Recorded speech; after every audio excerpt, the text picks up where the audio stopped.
Good morning, friends. Ethics in Maha Bharata. Under the same series, today I wish to discuss, as usual, one more story. And taking the story as a case study, I would like to discuss some ethical aspect. Today, what I propose to discuss is, I want to tell a story at the same time. I would like to discuss what is Dānaṃ. Dānaṃ, everybody knows it is a charity or philanthropy.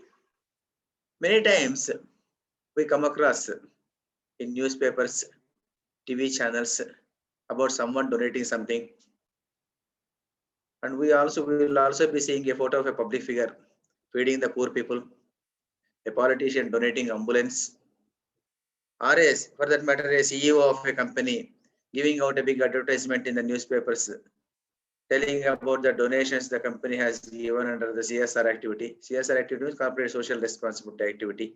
Now all these things normally we come across. What do all these things? What do we find in all these things? What we find is normally the common denominator is every donor is interested to give something and also giving some publicity and also post in the social media. Do these type of charities qualify as great Dānaṃ? Are they really ethical? And this is what the subject matter of today's discussion. So let us say what our Sanatana Dharma talks about Dānaṃ. The story is a small, simple story, of course. The simple story not very much known to the general public because it is hidden underneath a big story, Maha Bharata story. It is actually an episode, a small episode that we find in one parva of Maha Bharata. One day, the story is like this. One day, the son of Vishwamitra, Ashtaka, his name is Ashtaka, and his three brothers were going on a chariot. There are three brothers. One is called, the elder one is called, of course, Vishwamitra's son was Ashtaka, and the three brothers were Pratardhana, and then Vasumana, and the last one is Sibi. They were traveling in a chariot. All the four people were known for very great philanthropy. They were known for charities. And everybody in the kingdom knew about the charitable deeds. Normally, what will happen when we do a lot of charity, philanthropy, and all these things, we will be accumulating a lot of punyam. Punyam or meritorious act we will be getting. The more we get the merit, or more the more we get punyam, we are sure of reaching heaven. So we will be there. How long we will be there in heaven? We will be there in heaven as long as our credit is there, punyam credit is there in the account. This is our Sanatana Dharma beliefs. So here, but once the punyam is exhausted, we need to come back to the earth again, and again we need to born in the earth. This is how we believe. So here, what happened is that these four persons, they were also very sure of reaching heaven because of their virtuous deeds, charities, philanthropic acts, and they are sure to reach the heaven. But how long each person will be staying in the heaven? This is a question. This heaven concept is, heaven concept or Swarga concept is like this. Suppose you are having some foreign currency. You go to the country, USA, Israel, or Britain, something like that. You go there. You will be there as long as your currency is there, currency of that particular country currency is there with you, you will be there. But once the currency is adjusted, you need to come back to India. This is also same thing. Once the currency, there is punyam currency is over, you need to come back. As long as the punyam currency is there, you can be there in the heaven like this. So all these persons were sure of going to heaven after their deaths. But how long each person will be staying there and who will be coming out first from the heaven? This is what they also don't know. They were discussing the same thing together and they could not come to any conclusion. By the time they saw Narada, Narada was walking in the same path. And they asked Narada, oh sage, please come and sit in the chariot. We will go together. We want to ask you some question. So Narada, okay, it's okay for him. He also sat in the chariot. The four brothers and Narada, they were going together. At the time, these people asked, "O sage, we know that we have done great charities. We are sure of reaching heaven, but would like to know who will be coming first out of the heaven." So indirectly, they want to know how much punyam each person has done, because punyam is more, they can stay long. The lesser person, the person who has done lesser punyam, he has to come out of heaven first. So I asked Narada. So Narada was immediately he told, "Okay, I can easily tell." Then he was telling, what he told is that it is a Ashtaka. Ashtaka is a person who will come out of the heaven first because his punyam is very least, he told. And why is it so? He has given lot of punya, he has done lot of charity to the people, he has given lot of philanthropy, he has done lot of philanthropy, he has given much to the poor people. Then why is it so? People, they all the people asked. Then Narada narrated a small story. Once upon a time, I was traveling with Ashtaka. We were together in the same chariot. We saw on the streets thousands and thousands of cows wandering in the street as a path. Then I asked Ashtaka, "Whose cows are all these things?" Then Ashtaka told very proudly that all these are donated by me to the poor people, he told. Because he has boasted his own charity, he cannot stay in the heaven for long. He has to come back first. That is Narada told. So everybody was puzzled. Okay, then other people asked, then after Ashtaka, who will be coming back? Then Narada thought for a while and he told, the next turn is Pratardhana. Pratardhana will be coming afterwards.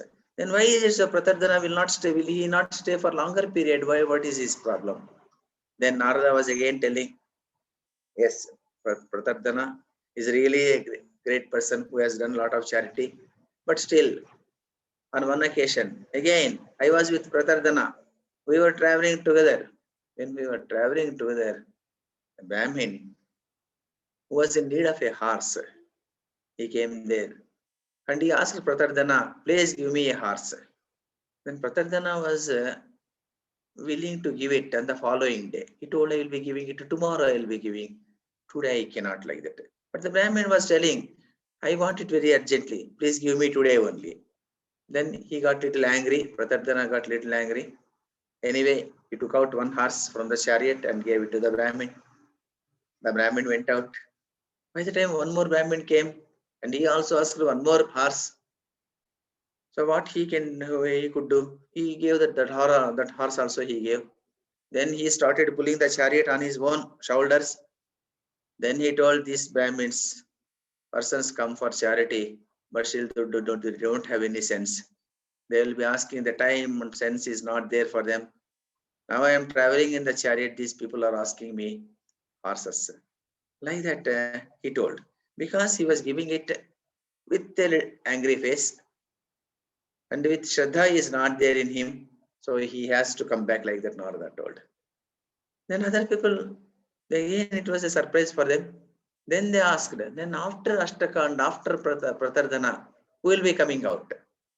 Then Narada told, definitely it is Vasumana. Again they asked, why?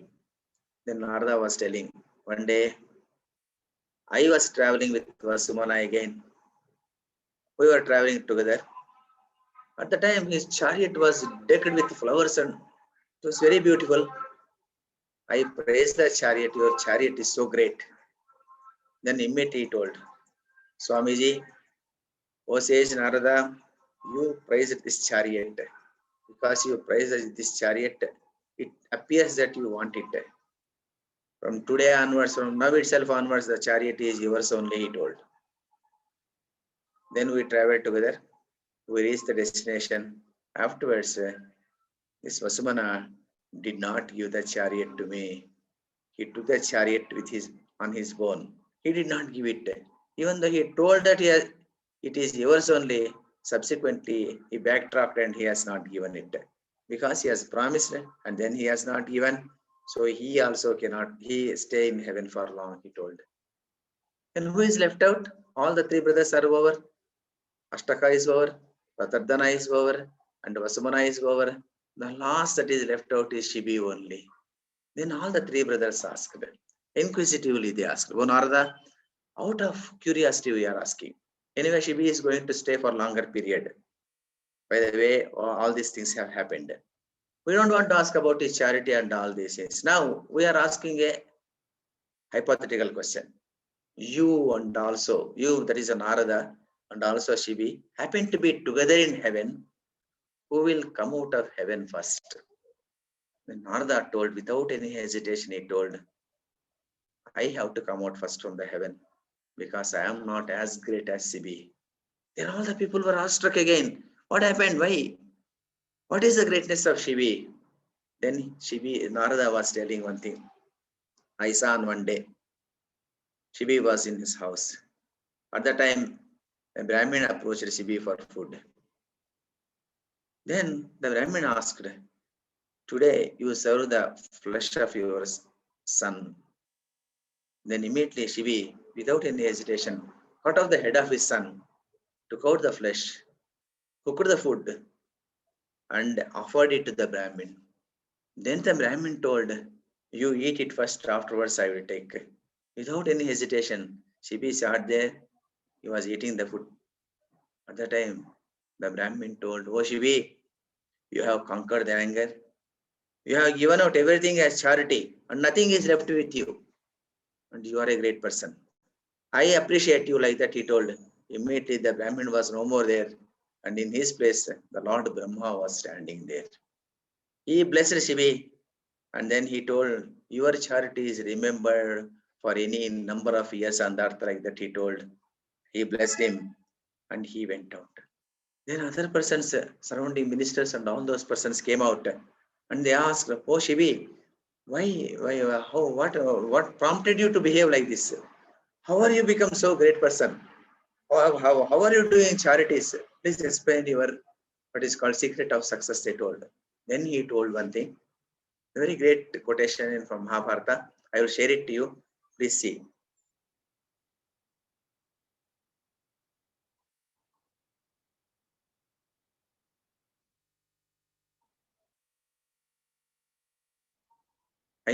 I hope you are seeing the screen. Because for the purpose of those persons who cannot read Devanagari, I have put it in English transliteration also I have put. Now I will read out this particular shloka. नैवाहमेतद्यशस्ये ददानि न चार्यहेतोर्न च भोगतृष्णया पापैरनासेवित एष मार्गः इत्येवमेतत् सकलं करोमि. This is a shloka. This is from Vanaparva, chapter 198, shloka number 26. What is this shloka convey? What does the shloka convey? Naiva aham etad yashase dadani. Naiva aham etad yashase dadani. Nacha aryahetoh. Nacha bhogatushnaya. Papaihi. Anasevita. Yesha margaha. Iti evam. Etat sakalam karomi. This is what he is telling. What he is conveying is that I am giving charity, not anticipating fame, not anticipating wealth or any future luxury. Sinners cannot follow this path, so I am following this path. This is a great shloka from Mahabharata.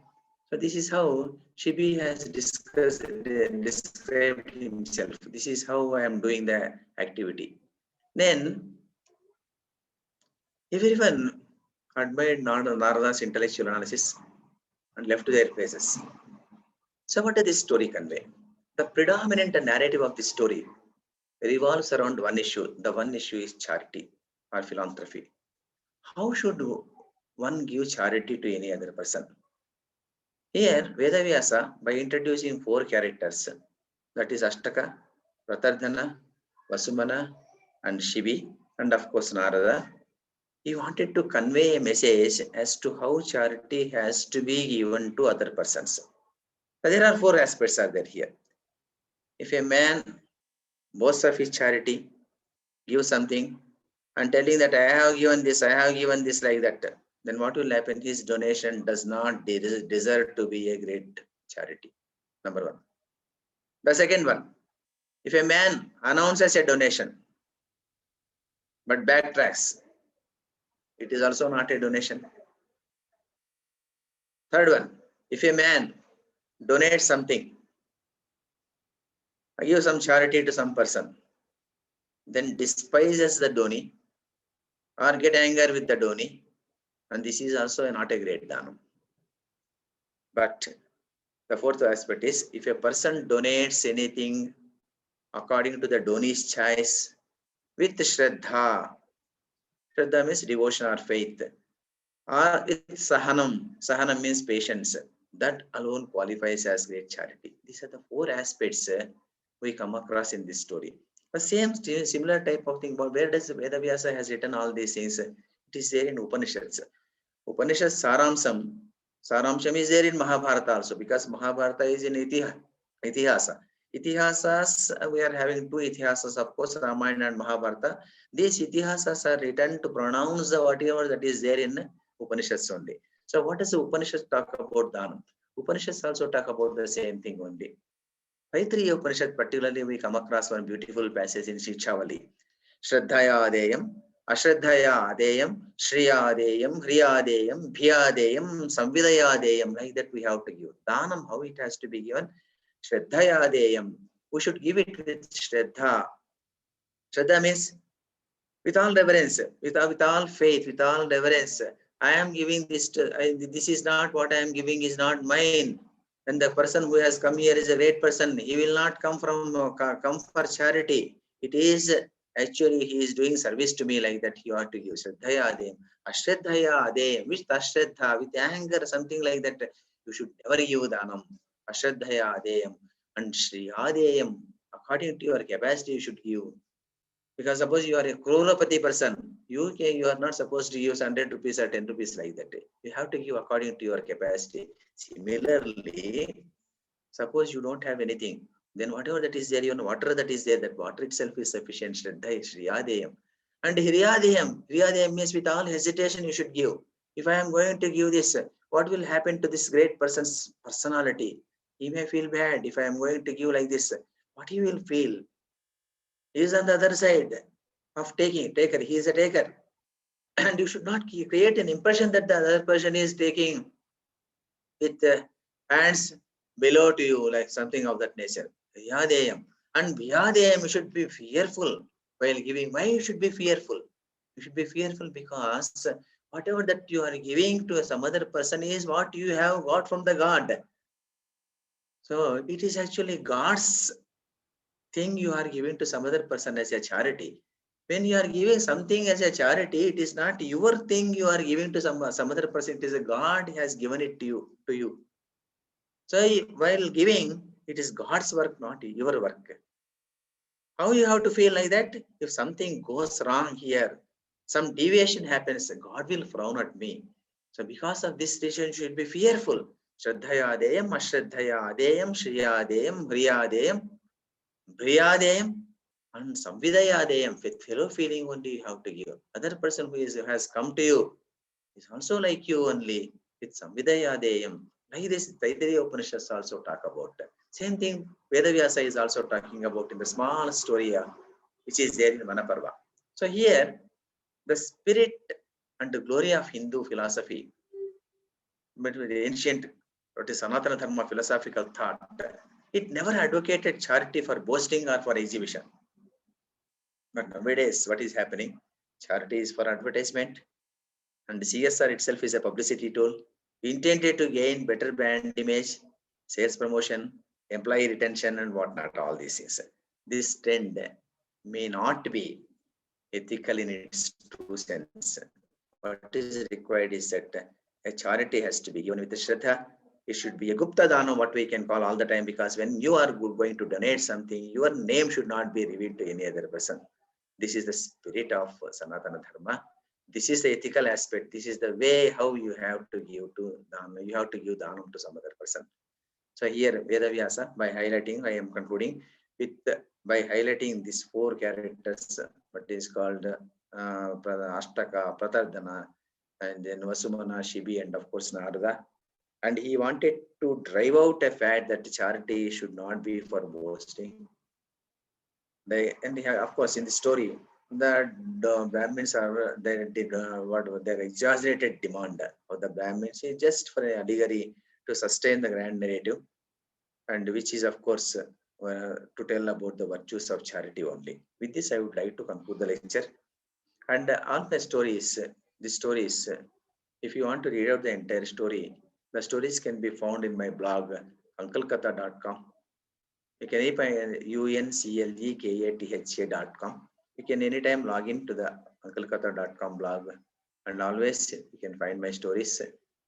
And with this, I would like to conclude this my 6th lecture. Thank you, all of you.